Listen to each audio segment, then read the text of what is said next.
Spacecraft transfer to internal power is complete. Roger. This is Delta Mission Control at T-minus 5 minutes and holding. And we are getting ready to come out of the built-in 15-minute hold.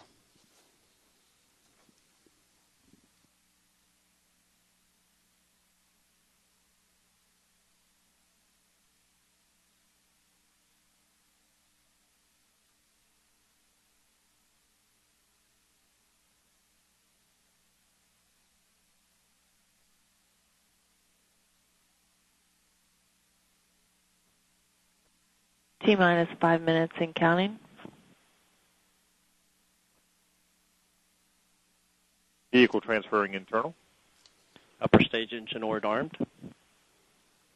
The countdown clock has resumed, and we are go for launch at 8:47 p.m. Eastern. Upper stage control internal.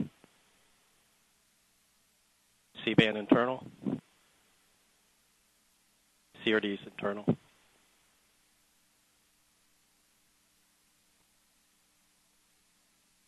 First stage ord bus armed. First stage telemetry internal. First stage control internal. Bliss internal. ECU internal. Vehicle transfer internal complete.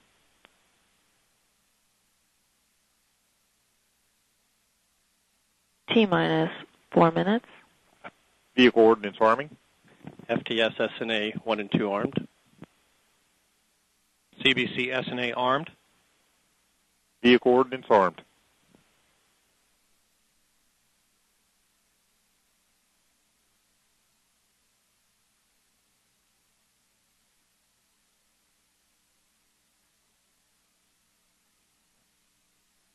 T-minus 212 seconds. CBC propellant tank securing started.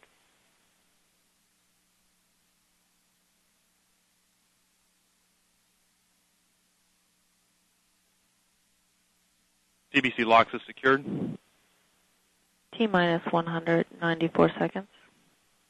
CBC prepress started. T-minus 187 seconds.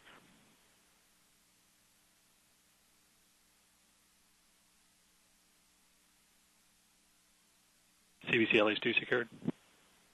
CBC press purge is on.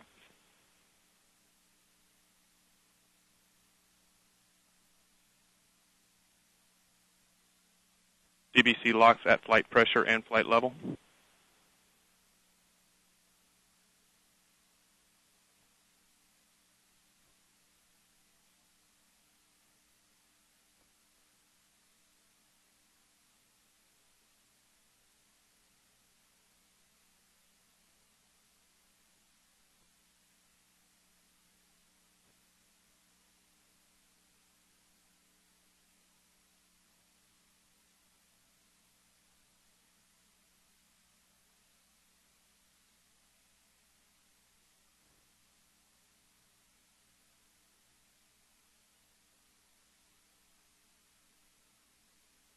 T-minus 120 seconds. TPA script running. Second stage lock securing started. Hydraulic press at 4,000.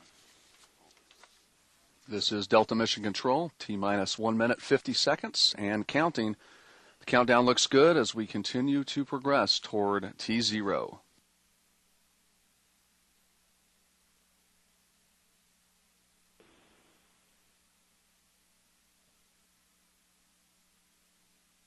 T-minus 90 seconds.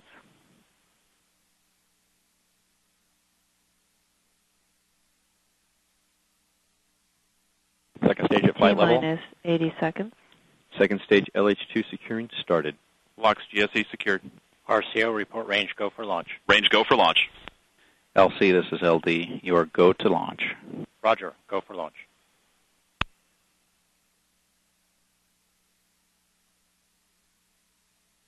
T-minus 60 seconds.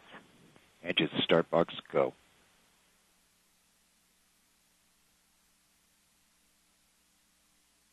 T-minus 50 seconds. T-minus 45 seconds. Launch enable, GE, main power off. Main power off. Second stage LH2 secure at flight level.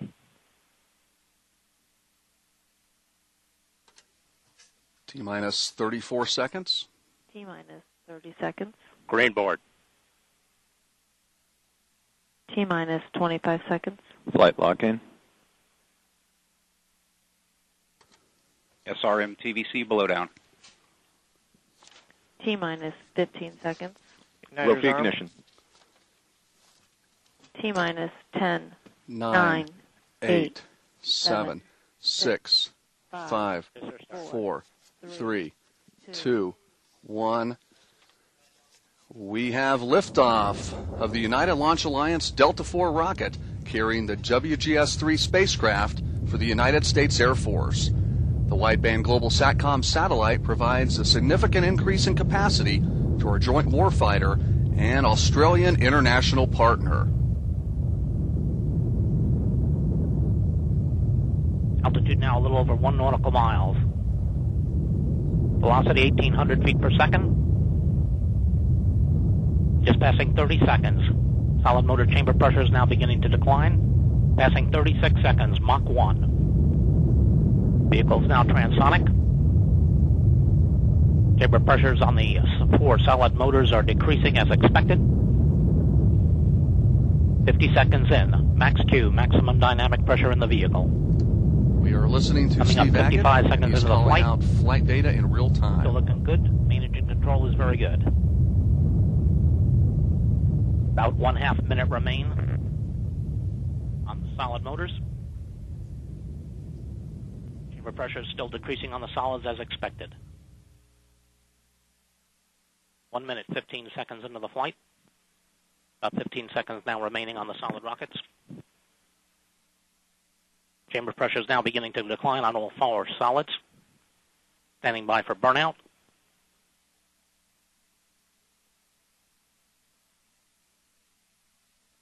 And we have burnout. Standing by for SEP.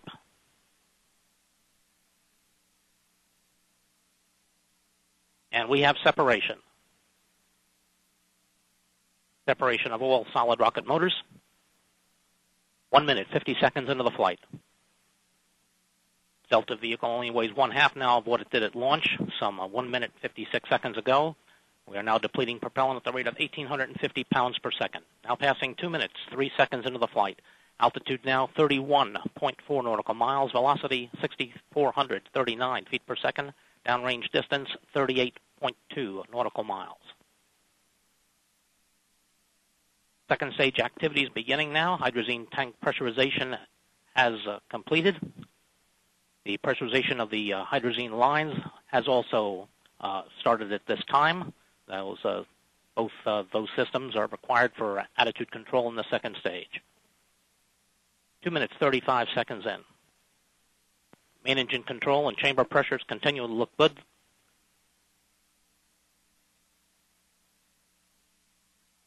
Coming up on 2 minutes, 48 seconds. Altitude now just passing 51 nautical miles. Velocity 9,200 feet per second. Downrange distance 84 nautical miles.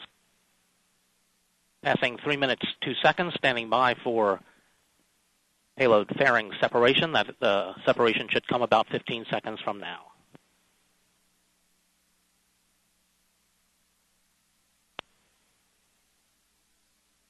About 5 seconds to fairing SEP.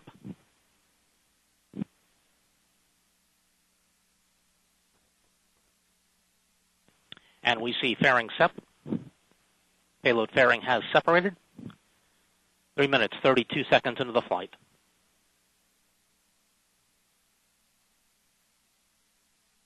Standing by for our command to go to the partial thrust mode. That should be coming in about another 10 seconds. We'll go to the 57% thrust level, and that should be followed shortly thereafter by MECO. Standing by now for partial thrust. And partial thrust command is in. Standing by for MECO. And we have MECO. Main engine has cut off. We have 1-2 SEP. NEDS is deploying, standing by for igniter spark. And we have igniter spark standing by for ignition, and we have ignition. Ignition on the second stage.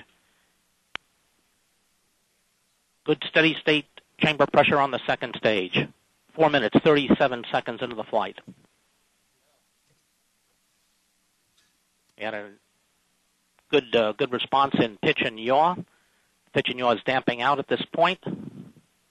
Coming up on 4 minutes, 50 seconds. Altitude 128 nautical miles. Velocity 16,259 feet per second. Downrange distance 321 nautical miles.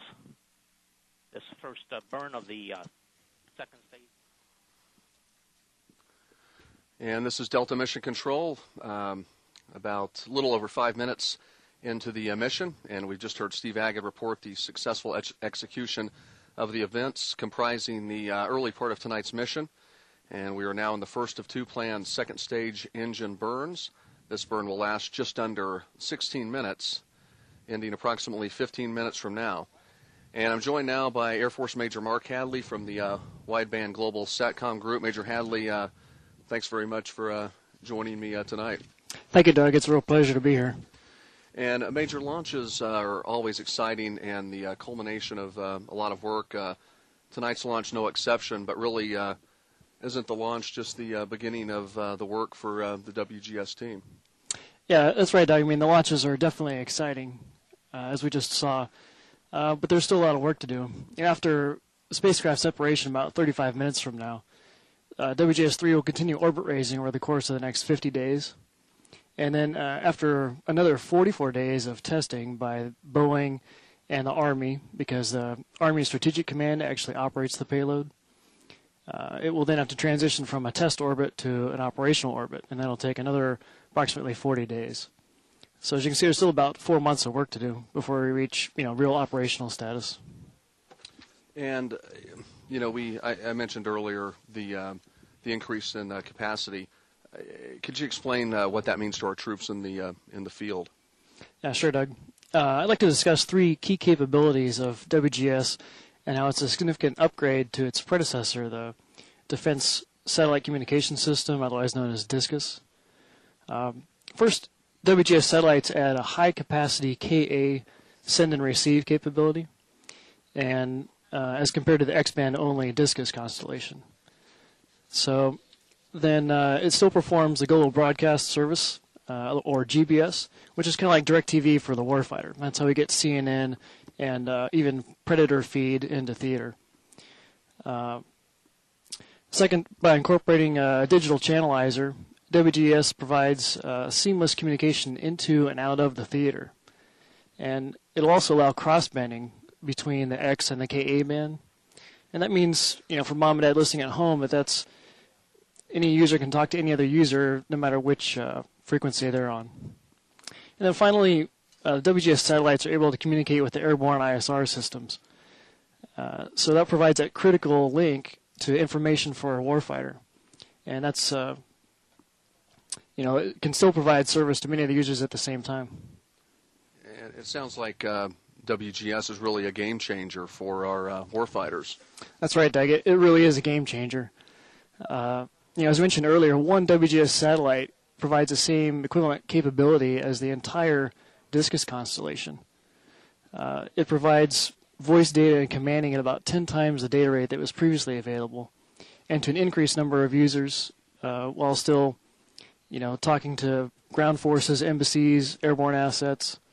And, in today's war, these are the key capabilities that we're talking about. It enables more users to get more information faster. And that's what we need to stay ahead of the enemy. Well, Major Hadley, thanks very much. Certainly very interesting insight. Sure.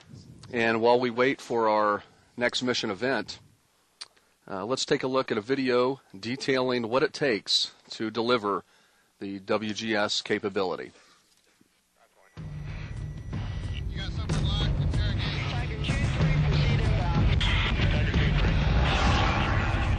Success on today's battlefield demands information dominance.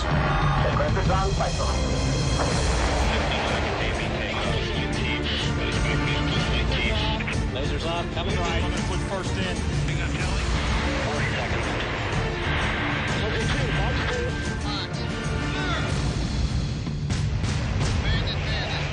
To enhance anywhere, anytime communication connections for the warfighter, the wideband global SATCOM system, WGS, is taking the high ground. Hold on 3 seconds. Stand by for BI. Coming down my both sides. In a constellation of geostationary satellites, WGS will provide unprecedented capacity, coverage, and connectivity. By delivering broadcast, multicast, and point-to-point connections, this system meets the flexibility and high-capacity requirements of the DoD. WGS collects and routes real-time data between all theaters of operation. Longitude, latitude, or terrain no longer limit a soldier's access to mission support. 5 Sierra is 4 kilo. Switch to channel 1. Sequencer start. All systems go. Hydraulic go. All systems continue. Look very good. Flight control. Riding aboard an Air Force EELV and powered by the Boeing 702 spacecraft bus, each WGS satellite carries more capacity than the entire Discus constellation. WGS leverages decades of industry-leading space-proven technologies. A digital channelizer and reconfigurable antennas allow 19 separate coverage areas, connecting Ka and X-band users anywhere within the satellite's field of view. Digital signal processors and advanced phased array antennas enable shaped steerable spot beams that apply bandwidth exactly where and when the warfighter needs it. High-volume uplink and downlink networking of tactical command and control, C4ISR, and battlefield management allows combatant commanders the flexibility to prioritize tasks and direct critical resources anywhere on the planet. Armed with mission-unique command and control software, wideband SATCOM operation centers will keep the constellation on track and on target. Compatible with legacy systems, WGS will augment and then replace the Navy's global broadcast services, becoming a critical node in the military's transformational communications architecture. To meet tomorrow's increasing SATCOM bandwidth requirements, WGS Block 2 satellites will carry RF bypass capabilities, supporting the ultra-wide terminals needed for improved airborne surveillance, intelligence, and reconnaissance. The mission: enhanced global connectivity, increased situational awareness, and instant delivery of critical information to the warfighter. The technology: the Boeing-built wideband global SATCOM system, WGS. The industry's best, proudly supporting our nation's best. The most important theater of operation, anywhere U.S. and coalition forces are deployed. Taking the high ground, WGS connects them all. 1-3, roger. Roger.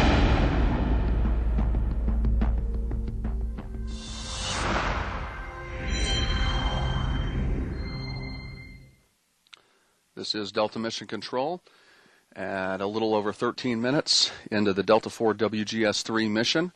We are currently in the first of two planned second stage burns, and the mission continues nominally. Our next event, the first second stage engine cutoff, or SECO-1, is scheduled to take place about 6 minutes and 45 seconds from now. In the meantime, we'll take a short break. We'll resume commentary in a few minutes, and we now leave you with another look at today's liftoff. 6, 5, 4, 3, 2, 1. We have liftoff of the United Launch Alliance Delta IV rocket carrying the WGS-3 spacecraft for the United States Air Force. The wideband global SATCOM satellite provides a significant increase in capacity to our joint warfighter and Australian international partner. Altitude now a little over 1 nautical miles. Velocity 1,800 feet per second. Just passing 30 seconds. Solid motor chamber pressure is now beginning to decline. Passing 36 seconds, Mach 1.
This is Delta Mission Control at 18 minutes, 30 seconds into the mission and counting.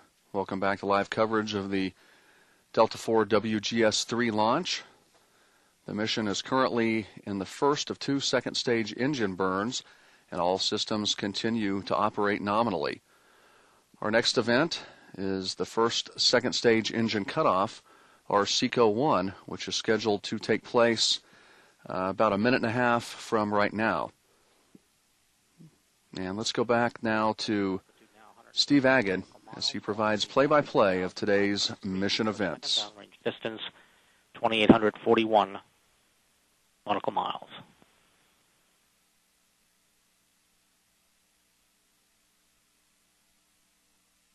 At 19 minutes and 20 seconds into the flight, about 1 minute now remains in our first burn of the second stage.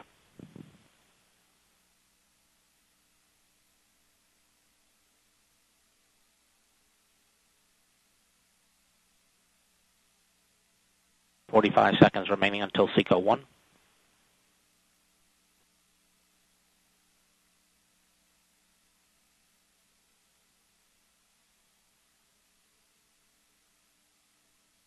Chamber pressure still holding. About 30 seconds now till SECO.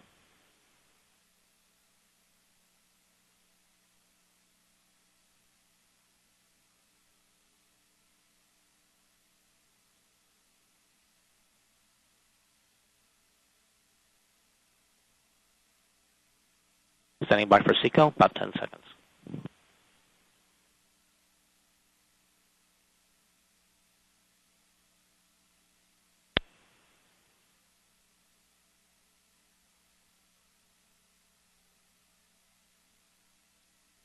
And standing by for SECO.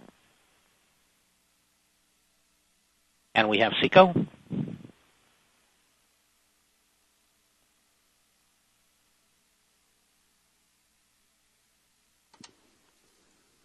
This is Delta Mission Control at L plus 20 minutes, 45 seconds and counting. We just heard Steve Agad report the successful second stage engine cutoff. The mission is now in a coast phase and all systems continue to operate nominally.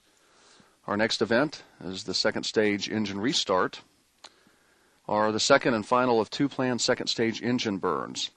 The restart is scheduled to take place at just over 28 minutes in the mission, and that's about 7 minutes from now. And I'm joined again by Air Force Major Mark Hadley. And Major, tonight's launch is the third for a WGS spacecraft. Could you tell me more about the WGS program? Yeah, sure, Doug. This is the third and the final satellite of the Block 1 purchase. There's 3 more currently in production, otherwise known as Block 2. And the first of which is scheduled to launch in FY12, or fiscal year 12. And then beyond that, there's an additional 6 satellites that we're about to go on contract early next year. In partnership with the Australian Defence Force, we contracted for the 6th satellite. And in exchange for their support, they'll get a dedicated percentage of the bandwidth from the whole constellation. And then just from the program office perspective, WGS is part of the Military Satellite Communications Group, or Military Satellite Communications Wing, which is at the Space and Missile Systems Center at Los Angeles Air Force Base, California. And MilSatCom provides satellite communications and control to DoD and government users. But all the U.S. Air Force communications programs are developed and managed by MilSatCom. Now, what role does the WGS program play in the Air Force's overall space portfolio? Well, as you might infer from all the number of satellites in production, wideband is a critical need and high in demand at the moment. It's a critical capability for our warfighters, and WGS will provide that over the course of the next 15 years or so. It's the only high data rate communication satellite we employ as the Air Force, and it will provide the primary link to DoD users, which include, as I mentioned earlier, the ground, airborne, embassies, and other users. Well, Major Hadley, thanks for the great information. Appreciate you taking the time to join me. I know you'll stick around till the end with us, so thanks very much. Thank you. Now let's get back to the mission. This is Delta Mission Control at L plus 23 minutes, 25 seconds, and we are approaching restart of the second stage engine. This event is scheduled to take place about 4 minutes, 45 seconds from now, and will be followed by engine cutoff, short coast phase, and finally spacecraft separation. Liftoff occurred this evening at 8:47 p.m. Eastern Time, right at the very end of our window, and the mission continues nominally. And now let's go back to Steve Agad as he continues to do his normal good job of flight commentary. Steve Agad calling out the mission milestones.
Delta Flight Commentary at 25 minutes, 30 seconds into the flight.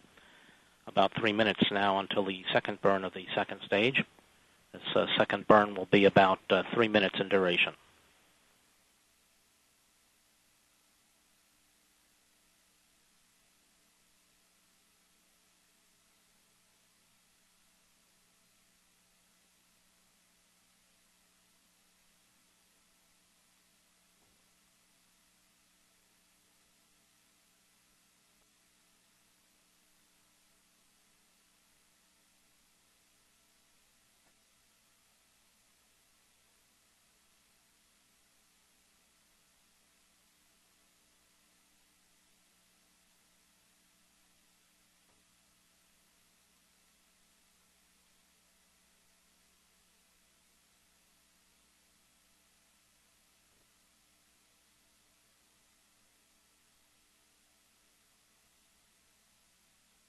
Less than 2 minutes until the second burn of the second stage.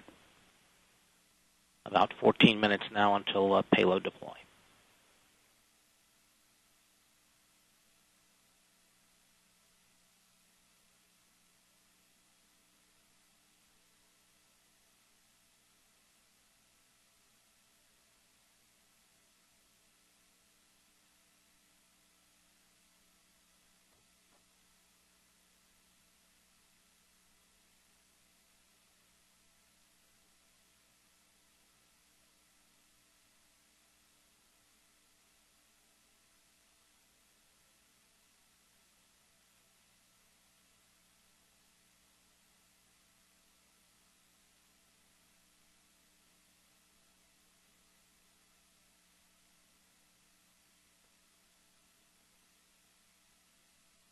This is Delta Flight Commentary at 27 minutes, 32 seconds into the flight. Less than 1 minute now until the second burn.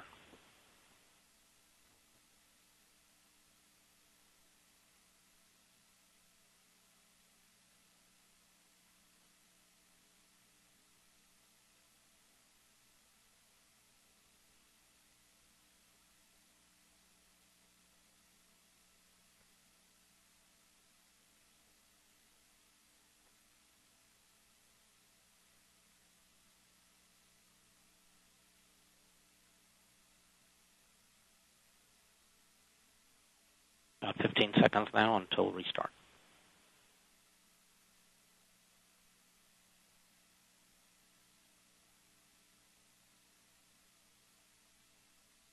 We have LH2 and LO2 pre-start in preparation for the burn.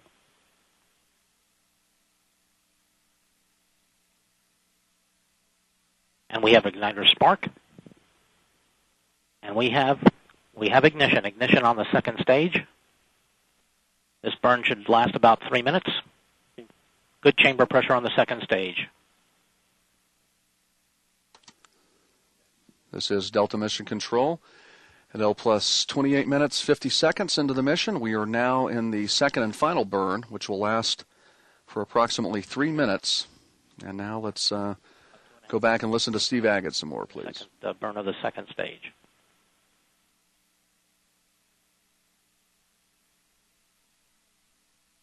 Good pitch and yaw control in the burn.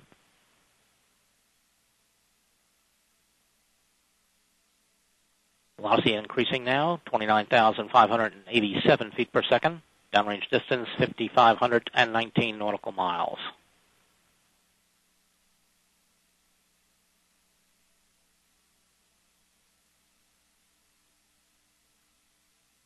Less than 2 minutes remain in this burn.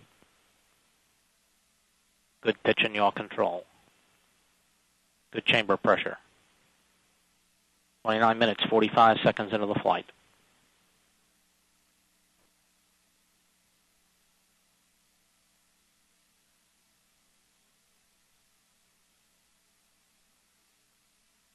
C-band transponder has been commanded off.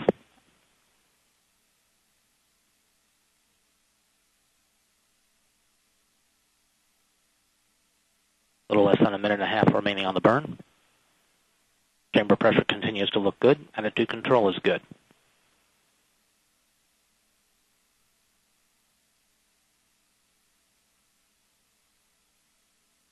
One minute now remaining on the burn. Chamber pressure continues to hold. Pitch and yaw control is good.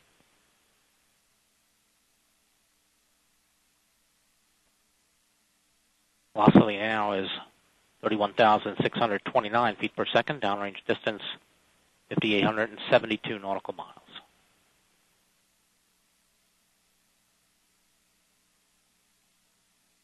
About 30 seconds remaining in this burn. Pitch and yaw control continuing to look good. Chamber pressure continuing to look good. About 25 seconds remaining.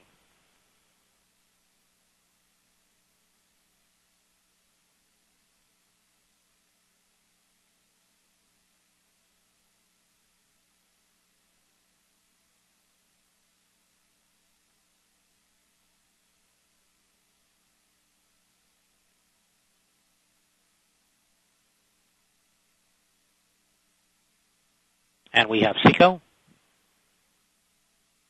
SECO 2. LH2 low relief is in.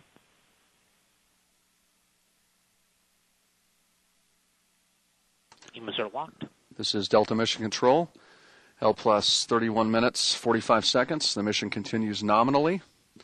And we are now in the second and final coast phase. Spacecraft separation is scheduled to occur just over 40 minutes into the mission, about 8 minutes from now. And at this point, we'll take a short break. We'll resume commentary about 5 minutes from now. This is Delta Launch Control.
This is Delta Launch Control at L plus 37 minutes, 35 seconds.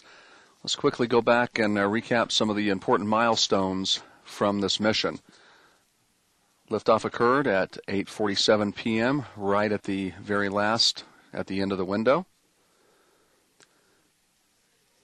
The SRMs were jettisoned at 1 minute and 40 seconds into the mission.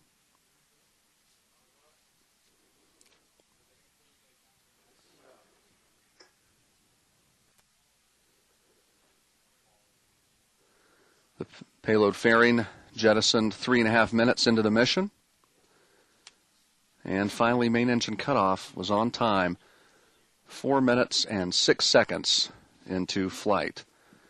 Again, the mission continues nominally at this point, 38 minutes, 25 seconds. And we are now in the second and final coast phase. Spacecraft separation is scheduled to occur in approximately 2 minutes. And now let's go back to Steve Agid for the conclusion of the mission. 2 minutes until the expected time of payload deploy.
As Delta Flight Commentary at 39 minutes, 50 seconds into the flight, less than 1 minute until payload separation.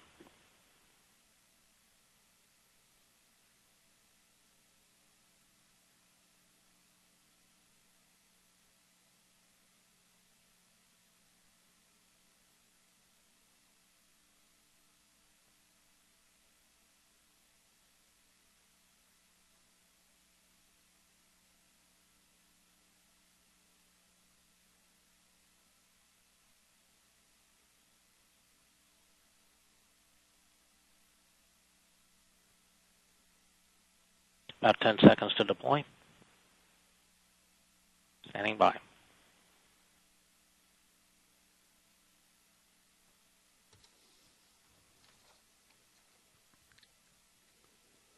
And we have 2 brake wires. And we have payload separation. Payload separation, WGS is now flying on its own.